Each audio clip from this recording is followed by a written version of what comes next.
പിറവിക്കാലം ഒന്നാം ശനി. ഒന്നാം വായന. പൗലോസ് ശ്ലീഹ കൊറിന്തോസുകാർക്കെഴുതിയ ഒന്നാം ലേഖനം, ഒന്നാം അധ്യായം 4 മുതൽ 9 വരെയുള്ള വാക്യങ്ങൾ. യേശുക്രിസ്തുവിൽ നിങ്ങൾക്ക് കൈവന്ന ദൈവകൃപയ്ക്ക് ഞാൻ നിങ്ങളെ പ്രതി ദൈവത്തിന് സദാ നന്ദി പറയുന്നു.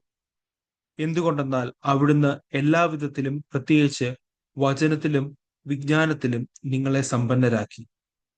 ക്രിസ്തുവിനെ പറ്റിയുള്ള സാക്ഷ്യം നിങ്ങളിൽ ഉറപ്പിക്കപ്പെട്ടതിന്റെ ഫലമായി നമ്മുടെ കർത്താവായ യേശുക്രിസ്തുവിന്റെ വെളിപാട് കാത്തിരിക്കുന്ന നിങ്ങൾക്ക് യാതൊരു ആത്മീയ ദാനത്തിന്റെയും കുറവില്ല. നമ്മുടെ കർത്താവായ യേശുക്രിസ്തുവിന്റെ ദിനത്തിൽ നിങ്ങൾ കുറ്റമില്ലാത്തവരായിരിക്കേണ്ടതിന് അവസാനം വരെ അവിടുന്ന് നിങ്ങളെ പരിപാലിക്കും. തന്റെ പുത്രനും നമ്മുടെ കർത്താവുമായ യേശുക്രിസ്തുവിന്റെ സഹവാസത്തിലേക്ക് നിങ്ങളെ വിളിച്ച ദൈവം വിശ്വസ്തനാണ്. സുവിശേഷ വായന. വിശുദ്ധ ലൂക്ക എഴുതിയ സുവിശേഷം 2-ാം അധ്യായം 36 മുതൽ 40 വരെയുള്ള വാക്യം. ഫനുവേലിന്റെ പുത്രിയും ആശേർ വംശജയുമായ അന്ന എന്നൊരു പ്രവാചികയും അവിടെയുണ്ടായിരുന്നു.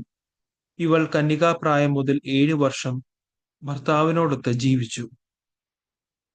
84 വയസ്സായ ഈ വിധവ ദേവാലയം വിട്ടു പോകാതെ രാപ്പകൽ ദൈവത്തെ സ്തുതിച്ചുകൊണ്ട് ഉപവാസത്തിലും പ്രാർത്ഥനയിലും കഴിയുകയായിരുന്നു.